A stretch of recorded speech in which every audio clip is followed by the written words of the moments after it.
Assalamualaikum warahmatullahi wabarakatuh. Hai guys. Kenalin nih, kami dari kelompok 1 kelas 3 SIR jurusan Sistem Informasi, mata kuliah Arsitektur dan Organisasi Komputer Universitas Metamedia. Hari ini kami akan menjelaskan mengenai perangkat dari Central Processing Unit atau CPU.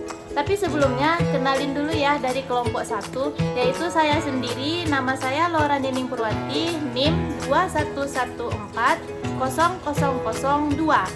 Dan saya Wulan Novita, NIM 214400005. Dan saya Deden Jayawardana, NIM 211400004. Langsung aja yuk ikutin kegiatan kita. Baik, ini adalah video yang akan kami angkat. Baiklah, saya akan menjelaskan bagian depan CPU. Yang pertama, ada tombol power yang berfungsi untuk menghidupkan atau mematikan komputer. Yang kedua, di sebelah sini ada tombol restart yang berfungsi untuk merestart komputer. Yang ini ada dua port USB yang berfungsi untuk menghubungkan misalnya keyboard, mouse, serta flash disk. Ini ada untuk menghubungkan ke mic sama headset. Yang di atas ini ada DVD player. Di sini ada tombol untuk membukanya yang berfungsi untuk membuka ini. Baik, saya akan menjelaskan bagian di belakang dari CPU ini. Ini merupakan sebuah soket yang digunakan untuk menghubungkan CPU ke arus listrik, yaitu dengan menggunakan kabel power seperti ini. Jadi kabel power ini kita sambungkan ke CPU, lalu ini akan kita hubungkan ke stop kontak arus listrik. Jadi jika ini sudah terhubung ke stop kontak arus listrik, maka ketika kita menekan tombol power yang pada di depan CPU, maka dia akan tampil di layar monitor atau CPU ini akan aktif. Berikutnya, pada bagian bawah yang dua ini merupakan mouse connector, di mana yang pertama untuk menghubungkan mouse dan yang kedua untuk menghubungkan keyboard. Lalu kemudian di bagian bawah yang ini merupakan VGA display connector, di mana ini fungsinya adalah untuk menghubungkan CPU ke layar monitor dengan cara menghubungkan kabelnya seperti ini. Satu kabel untuk CPU, kemudian satu kabel ini kita hubungkan ke monitor seperti ini. Jadi jika nanti kabelnya sudah terpasang, kedua-dua kabel ini terpasang, maka ketika kita menghidupkannya, tampilan CPU ini akan tampil di layar monitornya. Jangan lupa untuk menghubungkan ini ke monitornya ya. Berikutnya di bagian bawah ini kita bisa melihat ada namanya USB port. Yang ini, yang 1, 2, 3, 4. USB port ini bisa untuk menghubungkan seperti flash disk, mouse, ataupun keyboard. Contohnya di sini, di bagian bawah, saya sudah memiliki keyboard dan mouse, di mana cara menghubungkannya ke CPU ini adalah tinggal kita colok saja. Misalnya saya ingin mencolokkan mouse, yaitu tinggal dihubungkan seperti ini. Dan untuk keyboard, jangan lupa kita hubungkan kabelnya di sini. Berikutnya, di samping kabel USB port ini ada namanya dual Ethernet. Tapi di sini karena satu, ini adalah sebuah Ethernet yang menghubungkan sebuah jaringan. Jadi di mana nanti ketika kita ingin melakukan browsing internet, itu kabel jaringan LAN-nya kita sambungkan ke sini.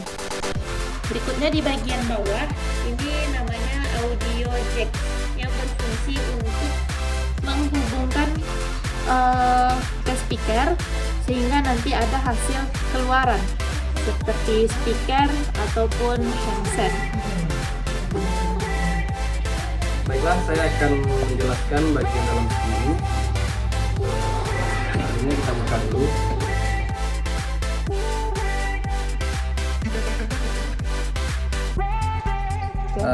Baik, saya akan menjelaskan bagian dalam dari CPU.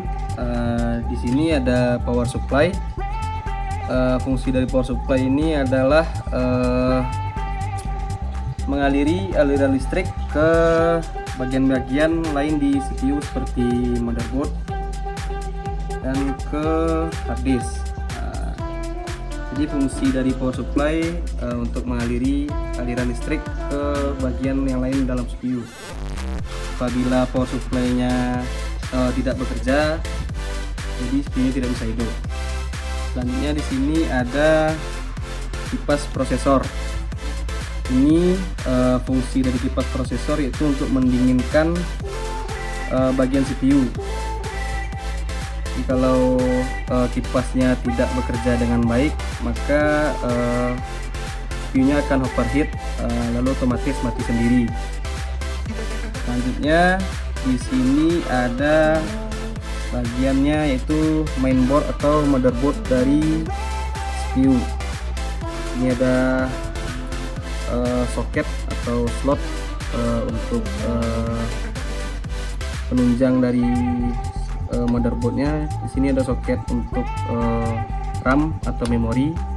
Cara membukanya tinggal ditarik tuas-tuas ujungnya, lalu diangkat. Ini adalah RAM.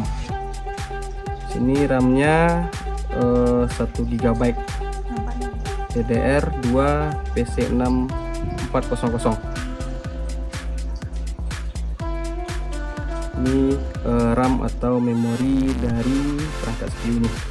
Jadi kalau kita mau memasukkannya kembali, tinggal dimasukkan ke slotnya lalu ditekan sampai ujungnya menutup.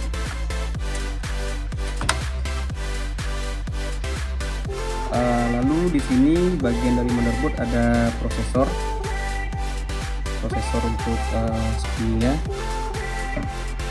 Selanjutnya di sini ada hard disk. Hard disk berfungsi untuk menyimpan data-data yang ada di komputer seperti file, video, foto dan yang lainnya. Jadi data-data atau file yang ada di komputer disuplai ke hard disk melalui kabel SATA, kabel kuning, SATA namanya. Selanjutnya di sini ada CD-ROM, bagian dari CD-ROM. Cara membukanya di depan ada tombol untuk mengeluarkan slot CD-ROM-nya. Kalau hidup, CPU-nya akan keluar untuk tempat CD-ROM. Baiklah, sekian penjelasan dari kami kelompok 1 tentang perangkat-perangkat yang ada di CPU. Mohon maaf apabila ada kekurangan. Sampai jumpa. Assalamualaikum warahmatullahi wabarakatuh. Dadah.